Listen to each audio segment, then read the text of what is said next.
Hello दोस्तों, मैं आपका गाइड, आपका दोस्त अनुराग पांडे और आप देख रहे हैं हमारा यूट्यूब चैनल। आधुनिक भारत का इतिहास चल रहा था। कल हमने 1857 की क्रांति पढ़ी थी, लेकिन कुछ चीज़ें हैं जो उसमें हो सकता है छूट गई हैं या हो सकता है जो हमने उसमें नहीं बताई।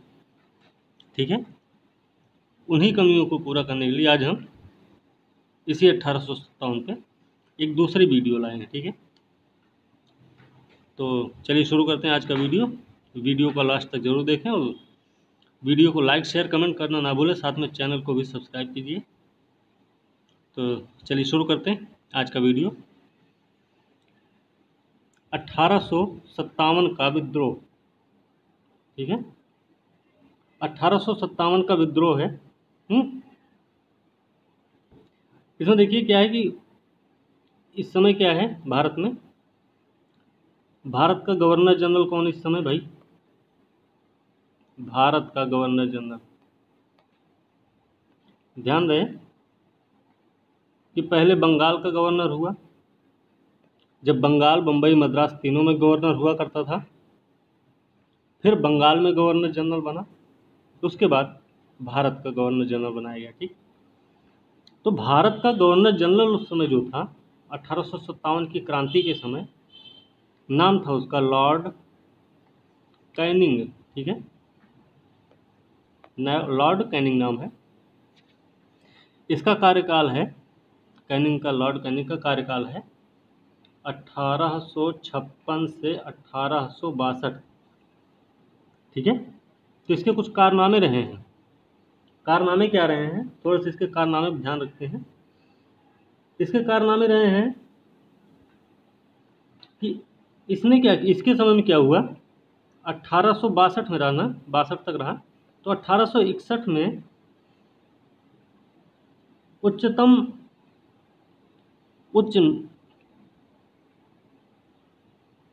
1861 में उच्च न्यायालय अधिनियम लाया गया, मतलब हाई कोर्ट।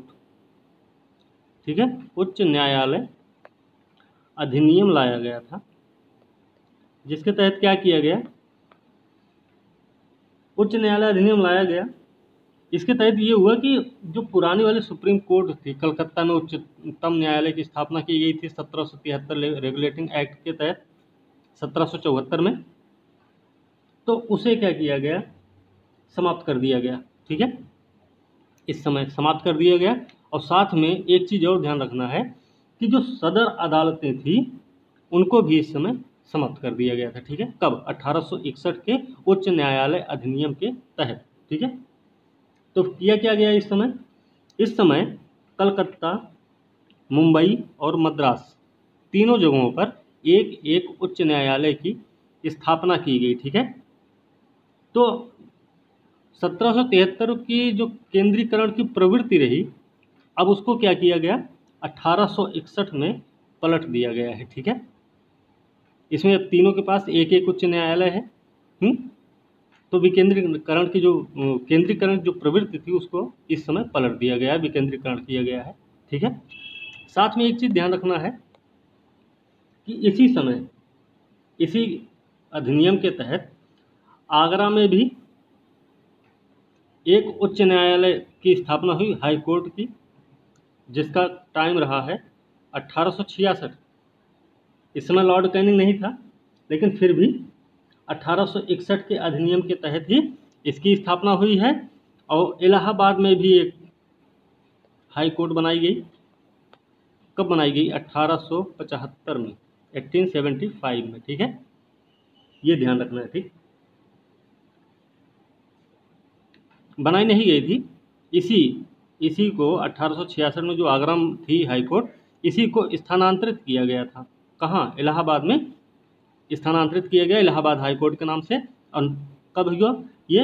1875 में। ठीक है, अब कैनिंग का समय है 1856 से 1862। तो काम क्या क्या हुए होंगे? देखिए, पहली बात तो इस समय 1856 में खास करके विधवा पुनर्विवाह अधिनियम लागू हुआ। 1856 में विधवा पुनर्विवाह अधिनियम विवाह अधिनियम लागू हुआ है 1856 में ही, ठीक है। इसके अलावा 1856 में ही क्या हुआ, और 1856 में ही क्या क्या हुआ, और कि भारत में पहला कानूनी विधवा विवाह कलकत्ता में हुआ था 1856 में ही। वो भी कहाँ, किसकी देखरेख में, ईश्वर चंद्र विद्यासागर की प्रेरणा से, उन्हीं की देखरेख में हुआ था, ठीक है। दूसरी चीज़ क्या हुआ है, ध्यान रखना इस सब चीज़ का, कि हो सकता है स्टेटमेंट में आए ईश्वर चंद्र विद्यासागर की प्रेरणा और देखरेख में पहला कानूनी विधवा विवाह कलकत्ता में संपन्न हुआ। उस समय भारत का गवर्नर जनरल कौन था, ठीक है। तो ध्यान रखना कौन है, कैनिंग है इस समय, तो क्या नाम है इसका, कैनिंग, लॉर्ड कैनिंग, ठीक है। ये चीज़ हो गई। दूसरी चीज़ है कि 1856 में ही पैतृक संपत्ति से भी संबंधित कानून बनाया गया, ठीक है। पैतृक संपत्ति से भी संबंधित एक कानून बनाया गया, जिसमें ये निश्चित किया गया था कि धर्म परिवर्तन करने पर किसी भी व्यक्ति को उसकी पैतृक संपत्ति से वंचित नहीं किया जाएगा। तो क्या हुआ कि 1856 में विधवा पुनर्विवाह अधिनियम लागू हुआ। 1856 में ही पैतृक संपत्ति अधिनियम लाया गया, जिसमें ये कहा गया कि अगर कोई अपना धर्म परिवर्तन करता है तो उसको पैतृक संपत्ति से वंचित नहीं किया जा सकता है, ठीक है। दूसरी चीज 1857 का समय है। इसमें क्या हुआ है, इसमें आज के समय का कौन, कैग, क्या बोलते हैं, कंट्रोलर ऑडिटर जनरल, यही बोलते हैं ना। तो 1857 में ही ये वाला पद आ गया था, नाम था महालेखा परीक्षक, नाम था महालेखा परीक्षक। पद का सृजन किया गया 1857 में, मतलब कैनिंग के ही समय में, ठीक है। तो जो कि यही कैग बनता है फिर आगे जाके भारत की स्वतंत्रता के बाद। अगली चीज आगे और क्या है इसमें, फिर 1858 का समय आ गया। 1858 में क्या हो रहा है यहाँ पे, 1858 में भारत शासन अधिनियम आता है। भारत शासन अधिनियम आता है। इसमें क्या किया जाता है, इसमें मुगल सम्राट के पद को भी समाप्त किया जाता है। कब, 1858 में मुगल शासक का जो पद था वो भी समाप्त हुआ 1858 में। ध्यान रखना लॉर्ड कैनिंग ही है अभी। इसके अलावा और क्या है 1858 में ही, और भी अभी क्या है वो, देखिए मैकाले की जो प्रारूपिक दंड संहिता थी उसको 1858 में ही कानूनी रूप दिया गया, कानून बना दिया गया उसको। और 1858 में जो मैकाले का प्रारूपिक दंड संहिता थी उसको 1858 में ही क्या किया गया, कानून बनाया गया। साथ में 1859 में अपराध विधान संहिता भी लागू हुई, ठीक है, ठीक है। 1859 में अपराध विधान संहिता भी लागू हुई है, ठीक है। इसके अलावा और क्या हुआ है, लॉर्ड कैनिंग के ही समय में व्यापगत का सिद्धांत समाप्त किया गया, व्यापगत सिद्धांत समाप्त हो गया, ठीक है। फिर इंडियन काउंसिल एक्ट आता है 1861 में। कुल मिला के ये चीज़ें रही हैं लॉर्ड कैनिंग के ही समय में। ध्यान रखना, पहला कि विधवा पुनर्विवाह अधिनियम लाया गया, पहला विधवा पुनर्विवाह कानूनी रूप से हुआ कलकत्ता में ईश्वर चंद्र विद्यासागर की देखरेख में और उन्हीं के प्रेरणा से। कब हुआ, 1856 में ही, ठीक है। दूसरी चीज पैतृक संपत्ति अधिनियम लाया गया 1856 में, जो कि कहा गया, जिसमें कहा गया कि अगर कोई भी व्यक्ति अपना धर्म परिवर्तन करता है तो उसको उसके पैतृक संपत्ति से वंचित नहीं किया जा सकता है, ठीक है। फिर 1857 में क्या हुआ, महालेखा परीक्षक के पद का सृजन किया जाता है, जो कि स्वतंत्रता के बाद वही हमारा बनता है कंट्रोलर ऑडिटर जनरल, नियंत्रक महालेखा परीक्षक पद बन जाता है। ठीक, इसके अलावा फिर 1858 का भारत शासन अधिनियम आता है, उसमें मुगल सम्राट का पद समाप्त होता है, व्यपगत का सिद्धांत समाप्त किया जाता है। साथ में मैकाले का जो प्रारूपिक दंड संहिता थी 1858 में ही वो कानून बन जाती है, और 1859 में क्या होता है कि अपराध विधान संहिता लागू की जाती है। ठीक, इसके अलावा इंडियन काउंसिल एक्ट इसी के समय में आता है। तो ये सब चीज़ें ध्यान रखनी, ठीक है। तो भैया, तो लॉर्ड कैनिंग है इस समय भारत के गवर्नर जनरल, यही बनेंगे भारत के अंतिम गवर्नर जनरल और भारत के पहले वायसराय भी बनेंगे। ठीक है, हमने बताया है वीडियो में कि वायसराय जो है महारानी विक्टोरिया का प्रत्यक्ष प्रतिनिधि होता है भारत में। ठीक है, इसी के तहत 1861 में क्या किया जाता है, फिर भारत सचिव के पद का भी सृजन हो रहा है। ठीक है ना, तो पहला वायसराय बनता ही। तो देखते हैं 1857 का विद्रोह, देखेंगे इसके कारण और इसकी प्रणाली क्या क्या रही है, फिर ये इसके असफल होने के कारण क्या रहे हैं, ठीक है, इसमें किसकी क्या भूमिका रही है, ये सब देखेंगे। तो देखिए, सबसे पहले देखेंगे इसकी पृष्ठभूमि क्या रही है, क्योंकि किसी भी चीज़ को शुरू करने से पहले ये पता होना चाहिए कि इसकी पृष्ठभूमि किस तरीके से तैयार होगी। भूमिका एक बनानी पड़ती है, तो वही ये भूमिका है। कैसी भूमिका है, देखिए कि ब्रिटिश सरकार के द्वारा भू राजस्व प्रणाली, प्रशासनिक ढांचे में परिवर्तन, ये पृष्ठभूमि है 1857 की क्रांति का। ठीक है, जो स्थानीय जन समुदायों को स्वीकार नहीं था। क्या है, ब्रिटिश सरकार के द्वारा भू राजस्व प्रणाली और प्रशासनिक ढांचे में जो परिवर्तन किया गया वो स्थानीय जन समुदायों को स्वीकार नहीं था। ठीक है, दूसरी चीज, लॉर्ड डलहौजी की व्यपगत या राज्य हड़प नीति।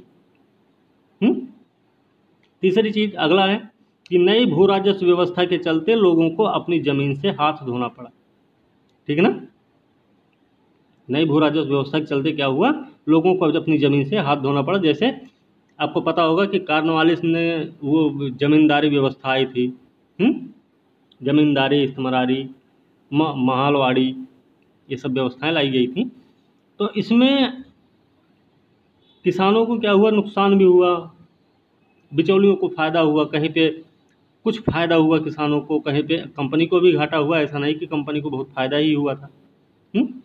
इसलिए तरह तरह की आजमाइश की गई है, जगह जगह बदल कर, हर जगह पे नई व्यवस्था अपनाई गई। ठीक है, कि देखते हैं किस व्यवस्था से कौन सा फ़ायदा हो रहा है कि नुकसान होता है। ठीक, ये चीज़ें नहीं। तो इसमें क्या हुआ कि किसान जो था जमींदारों के चंगुल में फंसता गया, कर्ज लेते लेते उसकी कृषि खराब हो जाती है, उसकी फसल खराब होती है, फिर भी उसको लगान देना होता है। तो क्या करता, वो साहूकार से कर्जा लेता है, कर्जा भर नहीं पाता, लास्ट में उसके घर से उसके जानवर भी चले जाते हैं, उसका खेत भी चला जाता है।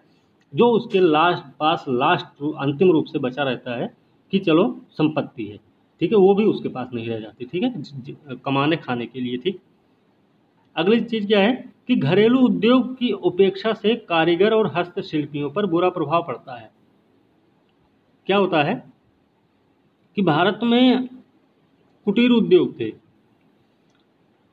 वो कैसे कुटीर उद्योग थे, जैसे लोहार अपना लोहा पीटने का काम करता है, वहाँ क्या बनाता है कि औजार, फावड़ा, कुदाल, चाकू, ऐसी चीज़ें जो बनाता, हंसिया टाइप का, ठीक है, ये सब चीज़ें बनाता था। फिर कोई कुम्हार है, वो मिट्टी के बर्तन बनाता है। ठीक है, जुलाहे हैं, वो बर्तन, लकड़ी वाले बर्तन जो होते हैं उनको बनाते हैं, वो बेचते हैं। फिर कपड़े की छपाई होती है, कपड़े की बुनाई होती है हाथ से। तो इन सब का क्या हुआ, इन सब की उपेक्षा की गई, इन सब पे कोई ध्यान नहीं दिया गया। क्यों, क्योंकि इस समय औद्योगिक क्रांति शुरू हो गई थी इंग्लैंड में, तो वहाँ के सामान से भारत का बाज़ार भर चुका था। तो लोग उनके सामान को लेते थे। क्यों, क्योंकि उनका सामान मशीन से बना हुआ था और थोड़ा सा अच्छा तो नहीं था, लेकिन फिर भी सस्ता मिलता था। यहाँ पे क्या था कि लोग अपने हाथ से बनाते थे, तो वो कारीगरी जो मजदूरी थी वो महंगी पड़ती थी, इसलिए उसको महंगा बेचना पड़ता था। लेकिन वो जो है उसके मुकाबले में अच्छा होता था, फिर भी लोग नहीं लेते थे। क्यों? क्योंकि पैसा ज़्यादा लगता था उसमें। ठीक, तो पूरा मार्केट भरा पड़ा था उनके सामानों से। यहाँ पे लोगों के एक दूसरे से जुड़ाव भी ख़त्म हो रहे थे। ठीक है। दूसरी चीज़, तो ये घरेलू उद्योगों की उपेक्षा से कारीगर और हस्तशिल्पियों पर बुरा प्रभाव पड़ा। फिर कृषि का व्यवसायीकरण किया गया। कृषि का व्यवसायीकरण किया गया, जैसे चाय, कपास, नील के कारण क्या हो, किसानों की हालत खराब हो गई। तो भाई औद्योगिक क्रांति चल रही है, नील के बागान लगाए जाएंगे। अभी आप इससे पहले भी आप पढ़े होंगे, इससे पहले भी हमने बताया नील विद्रोह हुआ था। नील विद्रोह, जैसे सन्यासी विद्रोह हुआ था, बहुत सारे विद्रोह हुए थे। वो विद्रोह हम आपको अगले वीडियो में बताएंगे। ठीक है, अभी हमने बताया नहीं है, तो सब हम विद्रोह बताएंगे। और इसी 1857 की क्रांति के बाद नील विद्रोह भी होता है। ठीक है, इससे पहले भी हो चुका है, ये भी ध्यान रखना। तो नील विद्रोह हुआ, चाय है, कपास है, ये सब जबरदस्ती उगवाए जाते थे कि अपने खेत में आप इतना उगाइए। तिनकठिया प्रथा आपको पता होगी, बिहार में तिनकठिया प्रथा के खिलाफ आंदोलन हुआ था, चंपारण सत्याग्रह, गांधी जी के समय में। ठीक है, तो इस तरीके की व्यवस्था अपनाई गई थी जिससे किसानों को नुकसान हो रहा था। क्योंकि नील की खेती बताते हैं, नील की खेती अगर एक खेत में एक बार से ज़्यादा की जाती तो उस खेत की उर्वरता जो है खत्म हो जाती है या फिर कम हो जाती थी। ठीक है, जैसे कि निम्नीकरण बोलते हैं उसको, बोल सकते हैं कि उसकी उत्पादन क्षमता जो होती थी, वो मिट्टी बोलते हैं कि उन जमीन जो होती तो ठंडक पकड़ लेती थी, तो उसमें दूसरी फसल जो है नहीं बो सकते थे। अगर बो भी दिए तो वो होती नहीं थी। ठीक है, ये सब चीज़ें थी। और चाय के बागान, कपास के बागान लगवाए जाते थे ज़बरदस्ती, कि खेत में गेहूँ धान बोने के लिए है तो उसमें क्या किए, चाय के बागान लग गए। ऐसी भी चीज़ें हुई हैं ज़बरदस्ती, कुछ भी हो गया। फिर उसके बाद सिपाहियों में रोष भी उत्पन्न था। सिपाहियों में कुछ इनके प्रति गुस्सा था। वो गुस्सा कैसा था, वेतन को लेके, तो पदोन्नति को लेके, पेंशन को लेके, सेवा शर्तों में जातिगत भेदभाव को लेके। जैसे कि पता है कि यहाँ के लोगों को बहुत बड़ा पद नहीं दिया जाता था, कोई अधिकारी ऑफिसर का पद नहीं मिलता था किसी को, सैनिक की तरह काम करते थे। उसमें भी अगर गोरे लोगों में कोई सैनिक है, पहली बात बनते नहीं, लेकिन जब बनते थे तो उनकी वेतन, पेंशन, सेवा शर्तें जो होती थी इंडियंस से ज़्यादा अच्छी होती थी। ठीक है, इसका भी एक लोगों में गुस्सा था कि हमारे साथ ऐसा बर्ताव क्यों होता है, क्योंकि हम भी उतनी मेहनत कर रहे हैं। ठीक है, तो ये कुछ पृष्ठभूमि रही है इनकी। ठीक है, 1857 की क्रांति की। अब पृष्ठभूमि हमने पढ़ा, वो हम बोल सकते हैं उसको दीर्घकालिक कारण के रूप में इनको हम पढ़ सकते हैं। ठीक है, इनको हम किस रूप में पढ़ सकते हैं, दीर्घकालिक कारण। ठीक है ना, दीर्घकालिक कारण के रूप में हम इसको पढ़ सकते हैं। अब आगे क्या है, तात्कालिक कारण। अब तात्कालिक कारण क्या हो सकता है, हमने कल बताया था कि इनके पास एक नई राइफल आई, एनफील्ड राइफल होती थी। उसमें क्या होता था कि चर्बी युक्त कारतूस को मुंह से खींचकर उसमें भरा जाता था। तो लोगों को ये भी पता चला कि ये तो सुअर, गाय और सुअर की चर्बी है इसमें, जिसको हम मुंह से लगाते हैं। तो लोगों को ये लगा कि ये तो हमारा धर्म भ्रष्ट करने के लिए है, यहाँ पे अब हमारा धर्म भ्रष्ट कर रहे हैं वे लोग। ठीक है, तो एक ये भी चीज़ थी। तो लोगों में अपने धर्म को लेके वो था, धर्म पर हमला लगा उनको कि नहीं, हमारे धर्म पर हमला कर रहा है ये लोग। तो इस तरीके से 1857 की नींव पड़ी। फिर शुरू होता है 1857 का विद्रोह। अब 1857 की कार्य प्रणाली प्रतीक के रूप में देखा जाए तो कमल और रोटी था। ठीक है, शुरुआत होती है बैरकपुर छावनी से 1857 मार्च में। इसकी शुरुआत मंगल पांडे क्या करते हैं, 34वीं नेटिव इन्फेंट्री रेजिमेंट में एक सैनिक थे, इन्होंने अपने एजुडेंट की हत्या कर दी थी। ठीक है, अपने एजुडेंट की क्या की थी, इन्होंने हत्या कर दी थी। ठीक, इसके अलावा फिर 10 मई 1857 का समय दिन है। मेरठ एक जगह है जो कि इस समय उत्तर प्रदेश का एक जिला भी है। तीसरी कैवलरी रेजिमेंट के सैनिकों ने क्या किया, वहाँ पे बगावत कर दी। कहाँ, मेरठ में। अब मेरठ और दिल्ली पास में है, ठीक है। इसकी फिर 12 मई 1857 के दिन क्या हुआ कि सैनिकों ने क्या किया, मेरठ से सैनिक निकले और 12 तारीख को 1857 में ही दिल्ली पर इन्होंने अधिकार कर लिया अपना।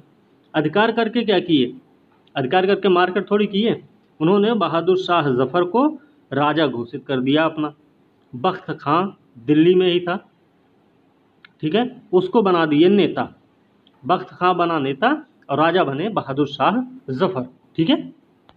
ये कार्यप्रणाली है, तो इसमें ध्यान रखना है कि कौन ने कहाँ पे नेतृत्व दिया था, ठीक है। तो बख्त खां ने दिल्ली में नेतृत्व दिया है, पहला चीज़। दूसरा, बरेली में नेतृत्व दिया खान बहादुर ने। झांसी में नेतृत्व दी रानी लक्ष्मीबाई। इन्होंने 4 जून 1857 को किसमें, युद्ध में या विद्रोह में शामिल हुई थी, ठीक है। ध्यान रखना कि कहाँ पे कब विद्रोह हुआ ये भी इसमें दिया गया है, तो 4 जून 1857 का दिन है ये। उसके बाद अवध में बेगम हजरत महल के बारे में हमने पिछले वीडियो में बताया था कि उनके पुत्र थे बिरजेश कादिर, जिनको नवाब मानने से इनकार कर दिया गया। और इनके वहाँ के लास्ट नवाब कौन थे अवध के, उनका नाम था वाजिद अली शाह, ठीक है। तो उनके पुत्र थे बिरजेश कादिर। तो बेगम हजरत महल ने लखनऊ में अपना संभाला मोर्चा, वो टाइम था 4 जून 1857 का ही, ध्यान रखना। बिरजेश कादिर को वहाँ उस समय नवाब घोषित कर दिया गया। तो लखनऊ में युद्ध हुए हैं बहुत सारे, जैसे चिन्हट का युद्ध हुआ है, फिर मच्छी भवन है, ठीक है, फिर लोहे का पुल है, ये सब पार करते हुए वहाँ पे लड़ाई लड़ी गई। फिर बहुत सारी लड़ाइयाँ हुई हैं, तो उसके बारे में ज़्यादा जानने की जरूरत नहीं, नॉर्मल पता होना चाहिए, ठीक है। फिर कानपुर में नेतृत्व किसने दिया है, कानपुर में रहे नाना साहब, 5 जून 1857 को। सब कड़ी से लगे चल रहे हैं अभी। सेनापति रहे तात्या टोपे, ध्यान रखना, और सलाहकार रहे अजीमुल्ला खां। तो भाई कानपुर में नाना साहब ने नेतृत्व संभाला, इनके सेनापति हुए तात्या टोपे।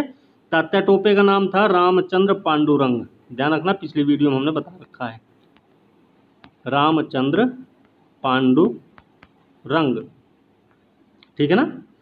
और इसके सलाहकार इनके कौन रहे, अजीमुल्ला खां। अजीमुल्ला खान को एक संज्ञा दी जाती है, वो संज्ञा है क्रांति दूत की, ठीक है।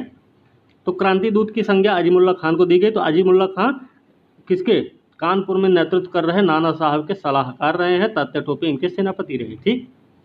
जगदीशपुर में रहे, जगदीशपुर बिहार, कुंवर सिंह हैं, एक जमींदार थे। आसाम में मनीराम दत्त थे। इन्होंने क्या किया, कंदपेश्वर सिंह को राजा घोषित कर दिया।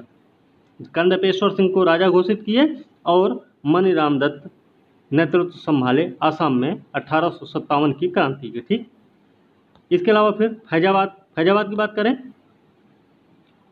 तो फैजाबाद में मौलवी अहमदुल्ला थे। तो मौलवी अहमदुल्ला के बारे में कुछ चीज़ें जानते हैं, जैसे क्या कि तमिलनाडु के रहने वाले थे ये, ठीक है, तमिलनाडु के में अरकाट के रहने वाले थे। अंग्रेज़ों ने इनके बारे में बोला था, मौलवी अहमदुल्ला के बारे में, कि अदम्य साहस के गुणों से परिपूर्ण, दृढ़ संकल्प वाले व्यक्ति तथा विद्रोहियों में सर्वोत्तम सैनिक थे। किसके बारे में बोला गया, मौलवी अहमदुल्ला, जिन्होंने अब फैजाबाद का नेतृत्व संभाला था, ठीक है। सब कुछ तो हो गया, लड़ाई लड़ी गई, लड़ाइयाँ लड़ी, विद्रोह को दबाया भी गया जगह जगह पर।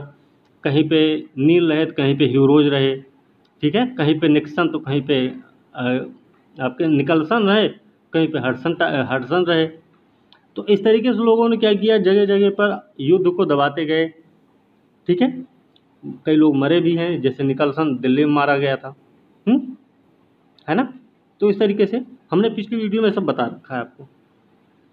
अब देखिए, इतने बड़े लेवल पे, इतने बड़े स्तर पर विद्रोह होने के बाद भी 1857 में मार्च में शुरुआत होती है, 1858 तक, मतलब एक साल लगभग एक साल तक क्या हुआ, विद्रोह को दबाने में टाइम लगा है। विद्रोही को रोकने में 1 साल का टाइम लग गया है। फिर भी कोई बहुत बड़ी सफलता इनके हाथ नहीं लगी है। तो उस असफलता, वो जो सफलता नहीं मिली, उसके कारण क्या रहे हैं वो देखते हैं। देखिए, विद्रोहियों के पास सबसे पहली बात कि हथियार और गोला बारूद की सीमित मात्रा हुआ करती थी, ठीक है, क्योंकि उनके पास कोई आर्टिलरी नहीं थी, कोई उनके पास फैक्ट्री नहीं थी, सब कुछ इनके पास बहुत ज़्यादा था मात्रा में, ठीक है। दूसरी चीज़, संचार और केंद्रीय नेतृत्व की कमी थी। सब लोग जो थे, कानपुर नाना साहब थे, रानी झांसी झांसी रानी लक्ष्मीबाई थी, या फिर बेगम हजरत महल हैं, ठीक है, असम में मनीराम दत्त हैं, और तो ये लोग क्या हैं, कहीं ना कहीं ये अपने क्षेत्र के लिए लड़ रहे थे, अपने क्षेत्र को बचाने के लिए लड़ रहे थे, ठीक है। इसमें कोई भी एक ऐसा नहीं था कि जो एक नेतृत्व दे रहा हो, केंद्रीय नेतृत्व दे रहा होता, ठीक है। तो एक तो ये भी रीजन रहा है इसके असफल होने का। फिर विद्रोहियों के पास कोई स्पष्ट भविष्य के लिए राजनीतिक कार्यक्रम भी नहीं था, ठीक है ना, ये चीज़ है। उसके अलावा फिर व्यापारी, बुद्धिजीवी वर्ग, स्थानीय राजकुमारों का सहयोग भी नहीं प्राप्त हुआ इसमें इन लोगों ने कोई सहयोग नहीं दिया। जैसे सिंधिया, हमने पिछले बताया था, पिछले वाले वीडियो में बताया था कि सिंधिया ने क्या बोला, सिंधिया को बोल दिए, हमने बताया था चनक झाड़ चढ़ा दिए कि आप ही हैं जो हमें बचा सकते हैं, ऐसा कुछ बोला था अंग्रेज़ों ने उनसे। तो उन्होंने क्या किया, हेल्प दी, ठीक है। इस तरीके से लोगों ने उनका वो सहयोग नहीं दिया। अब देखिए क्या हुआ, विद्रोह का महत्व किसमें था। महत्व भी जानना जरूरी है, क्योंकि प्रश्न में ऐसा भी हो सकता है कि ये भी दे सकता है कि कैसे क्या है कि लोगों के असंतोष की सीमा का पता चला अंग्रेजों को कि लोगों में असंतोष कितना है हमारे प्रति, ठीक है। दूसरी चीज़, कंपनी का शासन भी समाप्त हुआ इसी के चलते। तीसरी चीज़, लोगों में राष्ट्रवाद की भावना भी जागृत हुई है, ठीक है, ये चीज़। 1857 विद्रोह के समय भारत का गवर्नर जनरल लॉर्ड कैनिंग था, तो हम बता चुके पहले।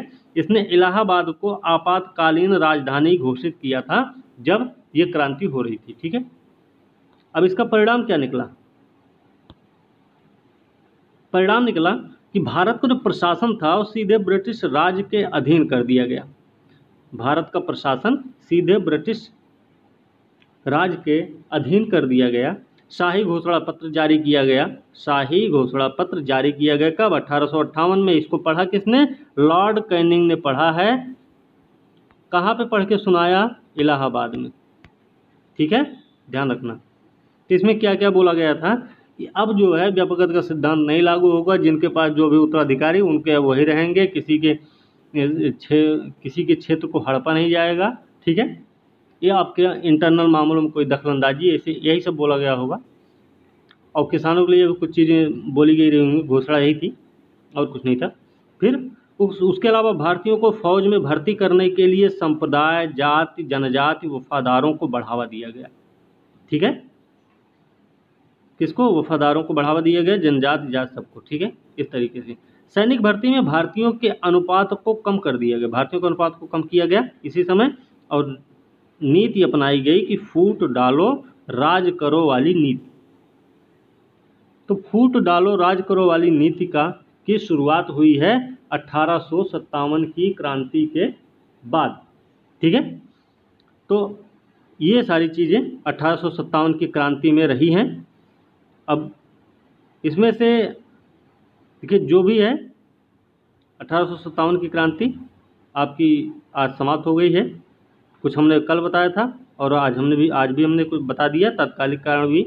आज आपको बहुत सारी चीज़ें क्लियर हुई होंगी, जैसे क्या, विद्रोह की असफलता के कारण क्या रहे, विद्रोह सफल नहीं हुआ तो इसका क्या रीजन रहा, ठीक है।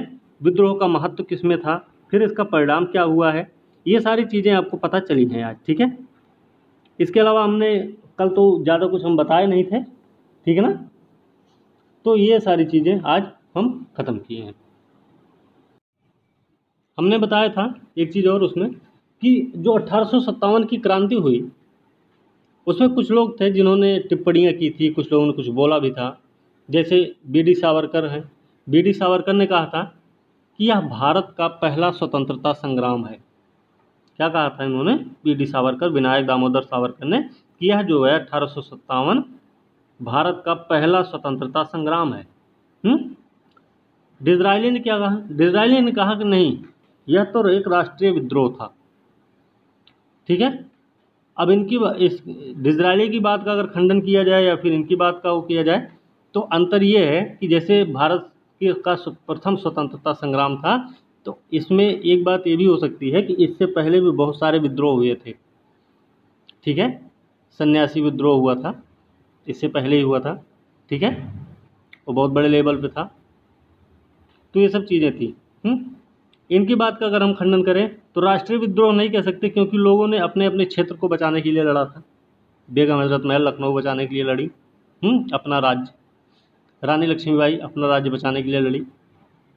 कानपुर नाना साहब थे वो भी। ठीक है, तो सब ने कहीं ना कहीं अपने राज्य को बचाने के लिए लड़े। और उसके अलावा सबसे बड़ी बात थी कि भारत का एक बहुत बड़ा क्षेत्र था जो इस क्रांति से अछूता रह गया था, जैसे दक्षिण भारत पूरी तरह से अछूता रहा है। ठीक है, साथ में उत्तर पूर्वी क्षेत्र भी अछूता रहा इस चीज़ से। ठीक है, फिर जॉन लॉरेंस और सीले, दो लोग हैं, इन्होंने कहा कि यह पूरी तरह से सिपाही विद्रोह था। तो इनकी भी बात गलत है। क्यों गलत है? क्योंकि इसमें सिपाही तो थे ही, लेकिन उसमें किसान भी थे उसमें। ठीक है, किसान लोग भी थे जो शामिल हुए थे, जैसे जमींदार आए थे, जगदीशपुर के कुंवर सिंह आए थे उसमें। ठीक है, फिर अवध के नवाब रहे हैं वो बेगम हजरत महल, रानी लक्ष्मीबाई, और किसान तो बहुत बड़ी मात्रा में रहे। तो सैनिक विद्रोह भी कहना ठीक नहीं है, पूरी तरह से नहीं कह सकते। ठीक है, इसके अलावा फिर यहाँ जेम्स आउट्रम हैं और डब्ल्यू टेलर, इन्होंने कहा कि नहीं, ये तो अंग्रेजों के विरुद्ध हिंदू और मुसलमानों का षड्यंत्र था। षड्यंत्र एकाएक तो बनता नहीं कि आज षड्यंत्र रचे और जाके तुरंत वो काम तमाम करेंगे। ठीक, दूसरी चीज़ थी, उनको लगा था कि ये चर्बी युक्त कारतूस है, इससे धर्म पर हमला हो रहा, हमारे धर्म की रक्षा करनी है, हमारे धर्म को बदनाम किया जा रहा, मतलब हमारे धर्म के प्रति वो हमारे धर्म को मतलब बिगाड़ रहे हैं। ठीक है, तो गाय और सुअर की चर्बी लगाए हैं, तो ये भी उसके खिलाफ। तो भाई ठीक है, उस समय क्या था, धर्म मायने रखता था, तो लोगों ने उसके खिलाफ आवाज़ उठाई। सबसे बड़ी बात है कि ये कोई षड्यंत्र नहीं था, इसमें किसान लोग भी शामिल थे। ठीक है, किसान लोग भी उसमें शामिल थे। तो ऐसा तो है नहीं कि और सैनिक, अगर षड्यंत्र कौन करेगा? षड्यंत्र करेंगे जो सैनिक लोग थे, और तो किसान कौन सा षड्यंत्र करेंगे इनके खिलाफ? तो ये चीज़ें थी। दूसरी चीज़, फिर टी.आर. होम्स ने कहा कि बर्बरता और सभ्यता के बीच युद्ध था। टी.आर. होम्स ने बर्बरता और सभ्यता के बीच युद्ध बोला। उसके अलावा फिर L.E.R. रीज थे कोई, इन्होंने कहा धर्मांधों का ईसाइयों के विरुद्ध युद्ध था। ठीक है, तो ये सब चीज़ें क्या है, ये लोग कहीं ना कहीं ठीक है, सबने अपने जिसका जैसे जो सोचे वो अपना बोलते रहे। ठीक है, उससे कोई वो नहीं, लेकिन इतना ध्यान रखना है कि 1857 की क्रांति होती है तो कुछ ब्रिटिश